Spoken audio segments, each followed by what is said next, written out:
Hello friends, welcome to my channel mister CSC aspirant. આજે આપણે વાત કરવાના છીએ ડીવાયએસઓ અને એસટીઆઈની મેઇન્સ એક્ઝામ GS2માં જે એથિક્સ સબ્જેક્ટ આવે છે તેના એક પીવાયક્યુ વિશે જે વર્ષ 2023-24માં આવ્યો હતો.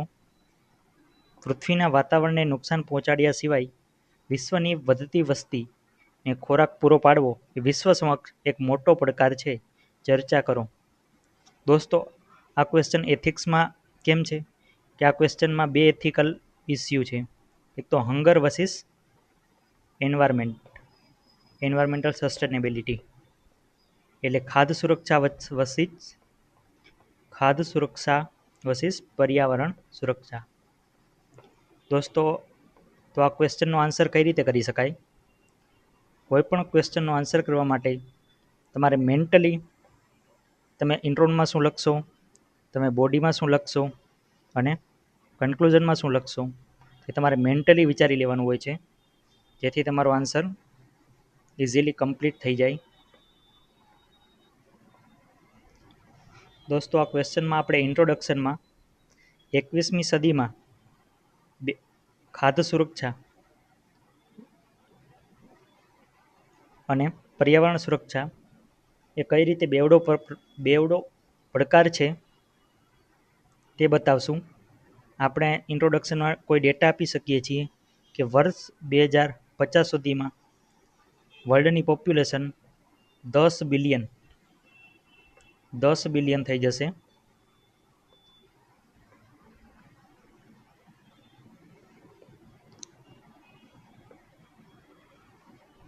તો વિશ્વની વધતી વસ્તી એ વિશ્વ સમક્ષ એક મોટો પડકાર છે. દોસ્તો, બોડીમાં તમે બે પાર્ટ્સ કરી શકો. પાર્ટ્સ 1માં તમે એ બતાવી શકો કે વધતી વસ્તીના લીધે શું પ્રોબ્લેમ્સ થયા છે, વર્લ્ડમાં કયા કયા ચેલેન્જીસ ઊભા થયા છે, અને સેકન્ડ પાર્ટ્સમાં તમારે તેનું સોલ્યુશન આપવાનું છે.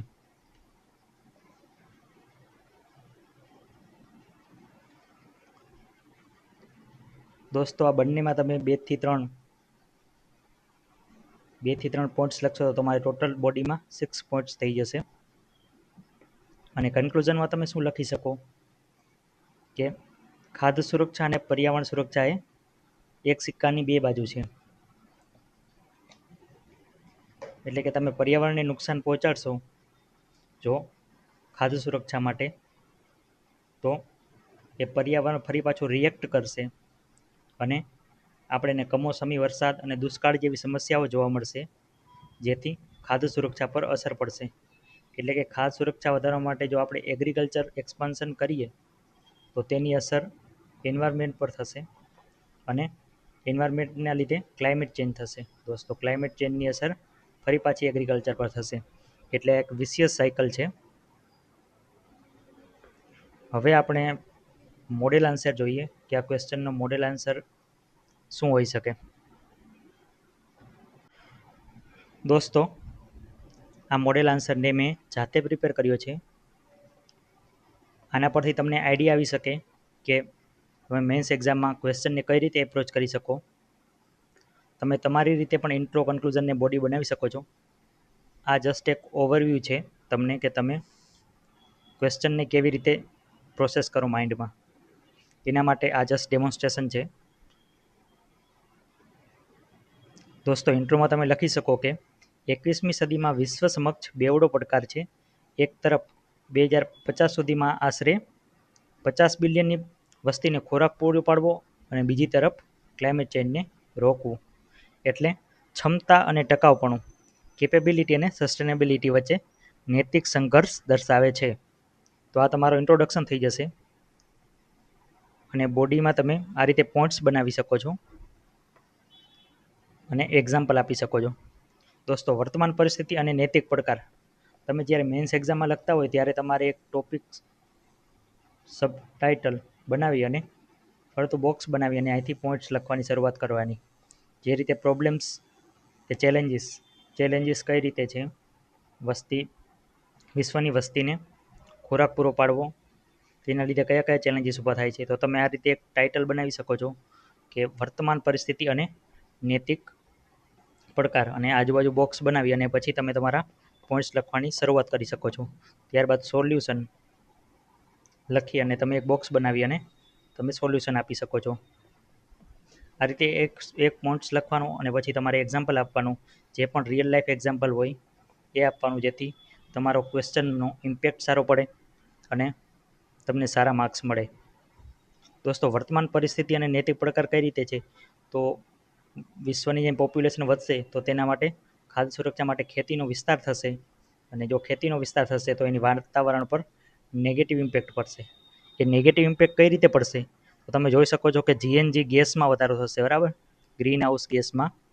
જેમ કે આપણે પશુપાલન કરીએ છીએ તો અને ડાંગરની ખેતી કરીએ એટલે તેના લીધે જીએનજી ગેસ ઇમિટ થાય છે, મિથેન ગેસ ઇમિટ થાય છે. દોસ્તો, આ પ્રિલિમ્સમાં, જીપીએસસી પ્રિલિમ્સમાં આના પર ઘણીવાર ક્વેશ્ચન આવી જાય છે, અને યુપીએસસી પ્રિલિમ્સમાં પણ ક્વેશ્ચન આવે છે કે લાઈવ સ્ટોક રિયરિંગ કરીએ આપણે તો તેમાંથી કયો જીએનજી ગેસ એમિટ થાય છે. તો પશુપાલન અને ડાંગરના લીધે જે જીએનજી ગેસ એમિટ થાય તેના લીધે ટેમ્પરેચર વધશે અર્થનું, અને ક્લાઇમેટ ચેન્જ જેવી સમસ્યા વધશે.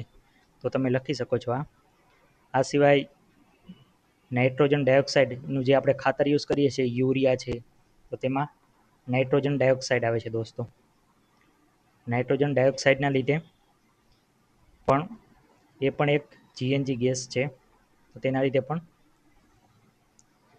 ગ્રીન હાઉસ ગેસ વધશે અને ક્લાઇમેટ ચેન્જ જેવી સમસ્યાનું નિર્માણ થશે. અને ખેતી માટે આપણે જમીન મેળવવા માટે જંગલો કાપીએ છીએ, ડિફોરેસ્ટેશન કરીએ છીએ, તો જે કાર્બન સિંક. દોસ્તો, તમે મેન્સ એક્ઝામમાં વર્ડ યુઝ કરી શકો છો, કીવર્ડ.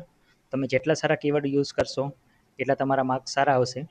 તો જંગલોનો વિનાશ થાય, જંગલોનો વિનાશ, આ રીતે તમે એક ટોપિક લખી શકો છો કે જંગલોનો વિનાશ, પછી તેને એક્સપ્લેન કરો અને પછી તમે એક્ઝામ્પલ આપી શકો છો.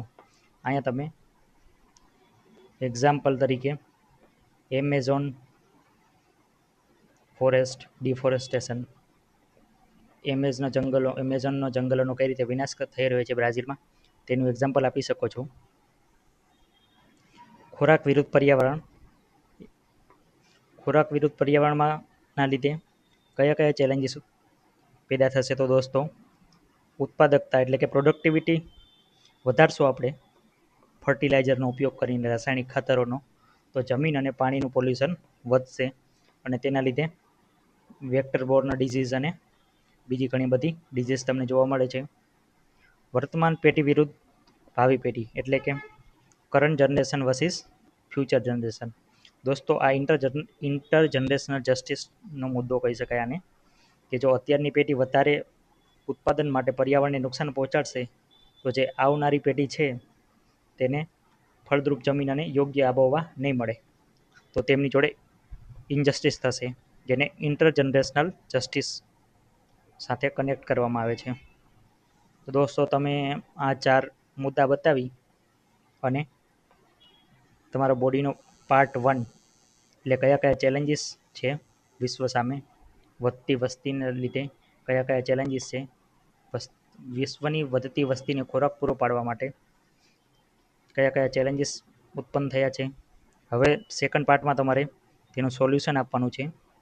તો દોસ્તો, સોલ્યુશન માટે તમે આ કીવર્ડ યુઝ કરી શકો છો કે આ પ્રકારને પહોંચી વળવા એથિકલ એગ્રીકલ્ચર અપનાવવાની જરૂર છે. એથિકલ એગ્રીકલ્ચરમાં તમે 2 કીવર્ડ ખાસ યાદ રાખજો, એક તો પ્રિસિઝન ફાર્મિંગ અને climate smart agriculture. Precision farming એમાં ટેકનોલોજીનો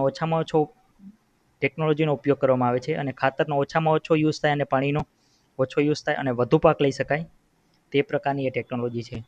દોસ્તો, આમાં એઆઈ અને બીજી ઘણી બધી સેટેલાઇટ જે બધી વસ્તુનો યુઝ કરી અને સેન્સરના મારફતે જે પણ મિકેનાઇઝેશન છે,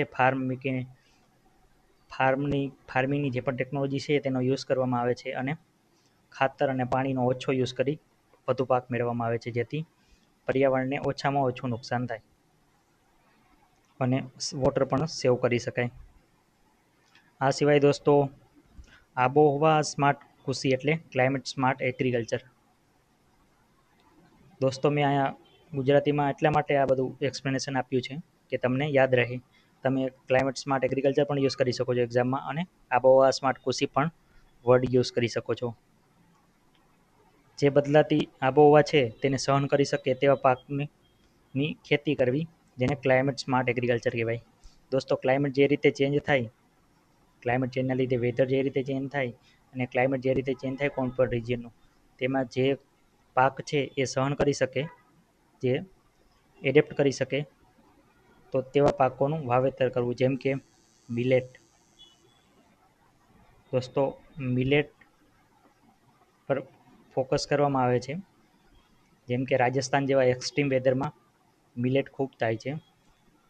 હવે ક્લાઇમેટ ચેન્જ જેવી સમસ્યા વધી રહી છે, તેના લીધે ટેમ્પરેચર વધી રહ્યું છે અર્થનું. તો જે પણ ટ્રોપિકલ કન્ટ્રીઝ છે દોસ્તો, જે પણ કર્કવૃત અને મકરવૃતની વચ્ચે આવે છે કન્ટ્રી, એ કન્ટ્રી પર વધારે ઇમ્પેક્ટ પડશે. તો જે ક્રોપ છે તે સહન કરી શકે જે ટેમ્પરેચર, જેમ કે મિલેટ છે, રાગી છે, જે અલગ અલગ ક્રોપ્સ છે જે સહન કરી શકશે તે ટેમ્પરેચર, તેવા ક્રોપને ઉગાડવા, તો તેને કહેવાય ક્લાઇમેટ સ્માર્ટ એગ્રીકલ્ચર. આ સિવાય દોસ્તો ફૂડ વેસ્ટ પણ એક સમસ્યા છે, કે વિશ્વમાં જેટલો ખોરાક ઉત્પાદિત થાય છે તેનો ત્રીજો ભાગ લગભગ વેસ્ટ થાય છે. જેમ કે આપણે એગ્રીકલ્ચરમાં જ્યારે આપણે ફાર્મમાં જ્યારે કોઈ પણ આપણે ક્રોપ ઉગાડીએ છીએ, ત્યારે ત્યાંથી તેને હાર્વેસ્ટ કરીએ છીએ, ત્યારબાદ તેને ટ્રાન્સપોર્ટ કરીએ છીએ, ત્યારબાદ તે એન્ડ યુઝ માટે સ્ટોર કરવામાં આવે છે, ત્યારબાદ તે માર્કેટમાં આવે છે, અને આપણે જ્યારે ઘરમાં તેનો યુઝ કરીએ છીએ કોઈ પણ પાકનો, તો આ સંપૂર્ણ સપ્લાય ચેનમાં જે પાક છે તેનો બહુ બગાડ થાય છે દોસ્તો. લગભગ વન થર્ડ ફૂડ વેસ્ટ થાય છે વર્લ્ડમાં. તો તેને પણ રોકવાની જરૂરિયાત છે. તે માત્ર આર્થિક જરૂરિયાત નથી, તે એક નૈતિક જરૂરિયાત છે. તો દોસ્તો, તમે આ 3 સોલ્યુશન આપી શકો છો. દોસ્તો, તમે આ PYQ પ્રિપેર કર્યો હશે તો તમે આ જે પ્રિસિઝન ફાર્મિંગ છે, ક્લાઇમેટ સ્માર્ટ એગ્રીકલ્ચર છે, ફૂડ વેસ્ટ છે, આ ટોપિક્સને રિલેટેડ બીજો પણ કોઈ ક્વેશ્ચન આવશે તો પણ તમે હેન્ડલ કરી શકશો. કન્ક્લુઝનમાં દોસ્તો તમે આ રીતે લખી શકો કે ખાદ્ય સુરક્ષા એટલે કે ફૂડ સિક્યુરિટી અને પર્યાવરણ સુરક્ષા, એન્વાયરમેન્ટલ સિક્યુરિટી, એ એક સિક્કાની બે બાજુ છે. જે વાતાવરણ બગડશે તો અંતે કૃષિને પણ નુકસાન જ થશે. જેમ કે ક્લાઇમેટ ચેન્જ થાય તો આપણે જોવા મળે છે કે અનસિઝનલ રેન થાય, કમોસમી વરસાદ કે દુષ્કાળ જેવી સમસ્યા થાય, અને તેને લીધે ફરી ક્રોપ ફેલ્યુર થાય છે, અને ફરી પાછી હંગરની સમસ્યા પેદા થાય છે. એટલે વધુ ઉત્પાદન, પ્રોડક્ટિવિટી વધારવી તે સોલ્યુશન નથી, ટકાઉ ઉત્પાદન જરૂરી છે. અને તમે ગાંધીજીને કોટ કરી શકો છો દોસ્તો. જો તમે ગાંધીજીનો આ કોટ છે એને કોટ કરશો તમે એક્ઝામમાં, તો તમારો X માર્ક વધી જશે સીધો કન્ક્લુઝનમાં. ગાંધીજીના શબ્દોમાં કહીએ તો પૃથ્વી પાસે દરેક માણસની જરૂરિયાત પૂરતું છે, પણ લાલચ માટે નથી. તો આ કોટ યાદ રાખી લેજો, જેથી તમને બીજા પણ કોઈ પણ ક્વેશ્ચનના આન્સરમાં પણ તમે આને યુઝ કરી શકો છો. તો ફ્રેન્ડ્સ, આજનું આપણું ડિસ્કશન હતું. હવે નેક્સ્ટ વિડીયોમાં આપણે કેસ સ્ટડી સોલ્વ કરીશું.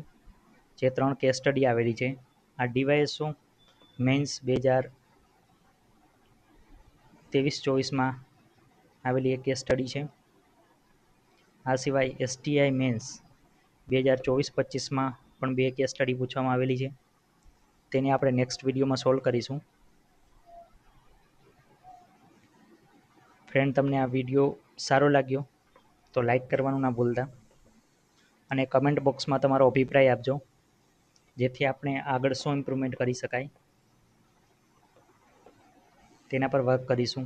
અને તમને આ જે આપણી એથિક્સ સિરીઝ છે એ સારી લાગી તો તમારા ફ્રેન્ડ્સ જોડે શેર કરજો. જે પણ એસ્પિરન્ટ હોય, STI અને DYSOની મેન્સ જે પણ લોકોને હોય તેમની જોડે શેર કરજો, જેથી તેમનું કામ ઇઝી થઈ જાય.